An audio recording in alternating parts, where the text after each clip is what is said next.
مخصوص نشستیں نظر ثانی کیس کی سماعت کرنے والا آئینی بینچ ٹوٹ گیا۔ جسٹس صلاح الدین پنہور نے خود کو 11 رکنی بینچ سے الگ کر لیا۔ کہا حامد خان نے 26ویں ترمیم کے بعد کچھ ججز کی شمولیت پر اعتراض کیا۔ جن ججز پر اعتراض ہوا میں بھی ان میں شامل ہوں۔ عوام کا عدلیہ پر اعتماد لازم ہے۔ ضروری ہے کسی فریق کا بینچ پر اعتراض نہ ہو۔ ان وجوہات کی بنا پر بینچ میں نہیں بیٹھ سکتا۔ وقفے کے بعد 10 رکنی بینچ نے دوبارہ سماعت شروع کی تو حامد خان نے پھر اعتراض کر دیا۔ کہا 13 رکنی بینچ کے فیصلے پر نظر ثانی کو 12 رکنی نہیں سن سکتا۔ جسٹس جمال خان مندوخیل نے کہا آپ کس قانون کے تحت یہ کہہ رہے ہیں؟ ہمیں وہ قانون بتائیں۔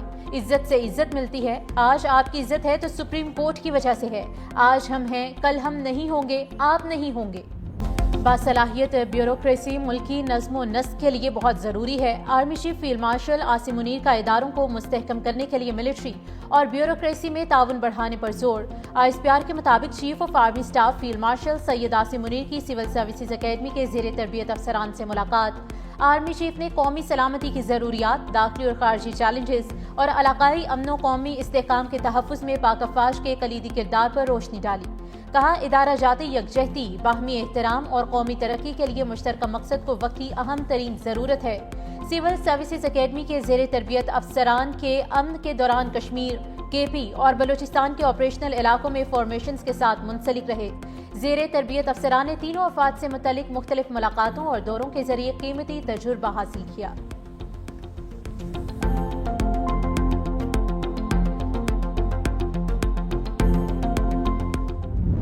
شہر قائد میں مانسون کی دھواں دار انٹری۔ کراچی میں بارش کے دوران کرنٹ لگنے سمیت مختلف حادثات میں 4 شہری جام حق ہو گئے۔ کاٹھور، گڈاب، گلشن حدید، ملیر، سفورہ، ماڈل کالونی اور سادی ٹاؤن میں کہیں ہلکی کہیں تیز بارش۔ ڈیفنس اسکیم 33 نارتھ ناظم آباد، شار فیصل، سرجانی ٹاؤن میں بھی گرج چمک کے ساتھ بادل برسے۔ لیاری کے علاقے بکرا پیڑی پل کے نیچے دیوار گرنے سے ایک شخص ملبے تلے دب کر جام حق۔ لیبر اسکوائر اور سرجانی میں کرنٹ لگنے سے 2 افراد جان کی بازی ہار گئے۔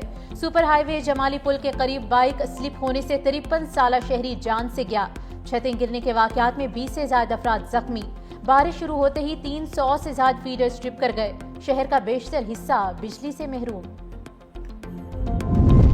کراچی میں سب سے زیادہ بارش گلشن حدید میں 17 ملی میٹر ریکارڈ۔ یونیورسٹی روڈ پر 13.4، PF فیصل بیس 12، اولڈ ایئرپورٹ پر 9.3 اور نارتھ کراچی میں 8.5، کورنگی میں 8.4 ملی میٹر بارش ہوئی۔ جناح ٹرمینل، ڈیفنس، سرجانی ٹاؤن، کماڑی اور مسرور بیس پر بھی بارش ہوئی۔ میئر کراچی بیرسٹر مرتضی وہاب کا شہر کے مختلف علاقوں کا دورہ۔ کہا شہر کی بیشتر شاہراہیں کلیئر ہیں، کہیں بارش کا پانی کھڑا ہونے کی شکایت موصول نہیں ہوئی۔ محکمہ موسمیات کے مطابق کراچی میں بارش کا سلسلہ اتوار تک وقفے سے جاری رہے گا۔ لاہور سمیت پنجاب کے مختلف شہروں میں بارشوں کا سلسلہ جاری۔ مختلف حادثات میں مزید 2 بچے جام بحق، ہلاکتوں کی مجموعی تعداد 9 ہو گئی۔ لاہور میں لکشمی چوک سمیت مختلف علاقوں میں بارش ہوئی۔ وزیر آباد، حافظ آباد، علی پور چٹھا اور گرد و نواح میں کہیں ہلکی کہیں تیز بارش۔ لاہور میں بارش نے انتظامیہ کی کارکردگی کا پول کھول دیا۔ ماڈل ٹاؤن لنک روڈ پر شگاف پڑ گیا۔ پتوکی کے علاقے کوٹ رانجھا میں گھر کی دیوار گرنے سے 2 بچے جام بحق، تیسرا شدید زخمی ہو گیا۔ 10 سالہ سجاد، 8 سالہ سفیان کی لاشیں ہسپتال منتقل۔ محکمہ موسمیات کے مطابق آج بھی ملک کے بیشتر علاقوں میں تیز ہواؤں اور گرج چمک کے ساتھ بارش متوقع۔ خیبر پختونخوا، مری، گلیات اور کشمیر میں لینڈ سلائیڈنگ کے خدشات۔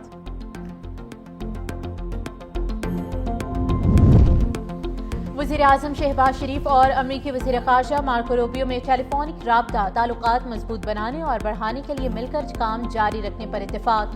دونوں رہنماؤں میں پرخلوص اور خوشگوار گفتگو۔ وزیر اعظم نے صدر ٹرمپ کی باہمت اور فیصلہ کن قیادت کو سراہا۔ پاک بھارت جنگ بندی میں امریکہ کے کلیدی کردار پر سیکرٹری روبیو کا شکریہ ادا کیا۔ شہباز شریف نے کہا پاکستان مشرق وسطی میں قیام امن کے لیے تعمیری کردار ادا کرتا رہے گا۔ سیکرٹری روبیو نے کہا کہ امریکہ خطے میں امن اور استحکام کے فروغ کے لیے پاکستان کے ساتھ مل کر کام کرنا چاہتا ہے۔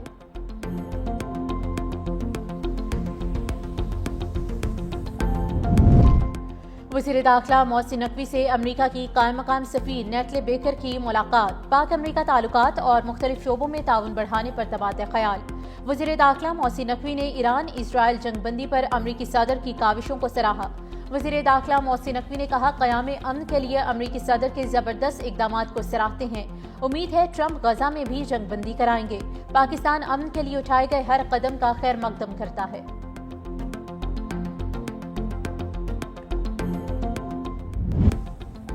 غزہ جنگ 2 ہفتوں میں ختم ہونے کا امکان۔ امریکی صدر ڈونلڈ ٹرمپ اور اسرائیلی وزیر اعظم نیتن یاہو متفق ہو گئے۔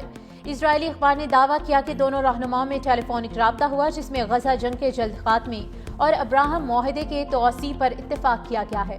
معاہدے کے تحت حماس رہنماؤں کو جلا وطن کر کے متحدہ عرب امارات اور مصر سمیت 4 عرب ممالک غزہ پٹی کا انتظام سنبھالیں گے۔ تمام یرغمالیوں کو بھی رہا کیا جائے گا۔ ٹرمپ نے وعدہ کیا کہ امریکی مغربی کنارے کے کچھ حصوں پر اسرائیلی خود مختاری کو تسلیم کرے گا۔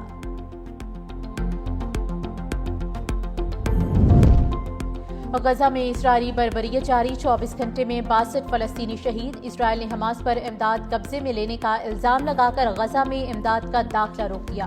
اسرائیلی وزیر اعظم اور وزیر دفاع نے مشترکہ بیان میں کہا کہ فوج کو 2 روز میں حماس کو امداد پر قبضے سے روکنے کا منصوبہ پیش کرنے کی ہدایت کی ہے۔ دوسری جانب اقوام متحدہ کا کہنا ہے کہ غزہ میں 20 لاکھ سے زیادہ فلسطینی شدید انسانی بحران کا شکار ہیں۔ اسرائیل نے جان بوجھ کر بھوک کو ہتھیار بنایا ہے۔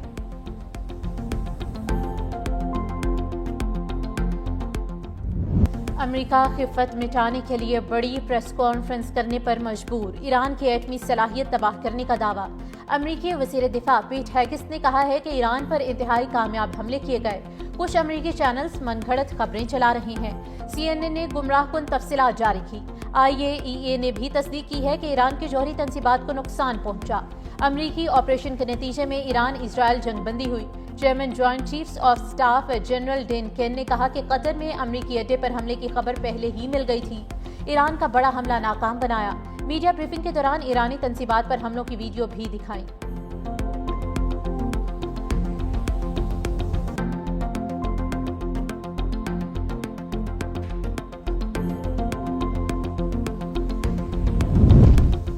ڈونلڈ ٹرمپ امریکی میڈیا کے پیچھے پڑ گئے، کہا صحافت کے نام پر گمراہ کن پروپیگنڈا ناقابل قبول ہے۔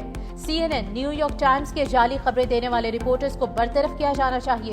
ٹروتھ سوشل پر پیغام میں کہا کہ برے اداروں والے یہ رپورٹر بدنیت اور خطرناک عزائم رکھنے والے افراد ہیں۔ ایران جوہری تنصیب سے کچھ بھی منتقل نہیں کیا گیا۔ جوہری تنصیب سے کچھ باہر نکالنا بہت وقت طلب، خطرناک اور مشکل ہوتا ہے۔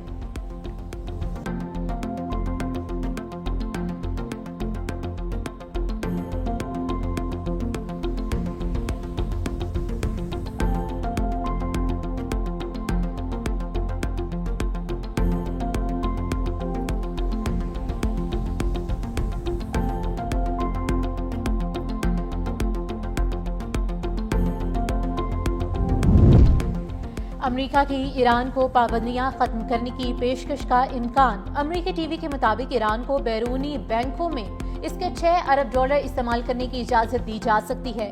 مذاکرات میں اہم ترین شرط ایران کو یورینیم افزودگی کی اجازت نہ دینا ہے۔ ایرانی سویلین نیوکلیئر پلانٹ کے لیے اربوں کے ذریعے سرمایہ کاری کی پیشکش کا فیصلہ کیا گیا ہے۔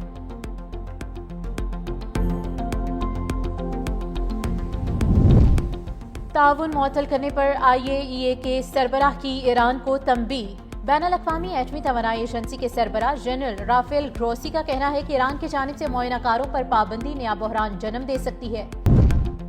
عاشورہ محرم میں امن برقرار رکھنے کے لیے پنجاب بھر میں دفعہ 144 نافذ۔ محکمہ داخلہ پنجاب کے مطابق پابندی کا اطلاق 6 جولائی تک ہوگا۔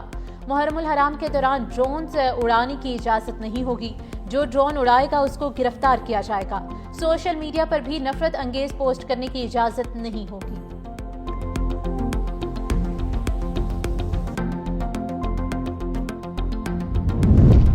لاہور میں ٹریفک وارڈن پر تشدد کرنے والے 3 افراد دھر لیے گئے۔ تھانہ لٹن روڈ میں مقدمہ بھی درج۔ گزشتہ روز مزنگ سیکٹر میں ٹریفک وارڈن نے غیر نمونہ نمبر پلیٹس پر گاڑی کو روکا جس پر اسے تشدد کا نشانہ بنایا گیا۔ ٹریفک وارڈن کو تشدد کا نشانہ بنانے کی ویڈیو سامنے آنے پر اعلیٰ حکام نے نوٹس لیا تھا۔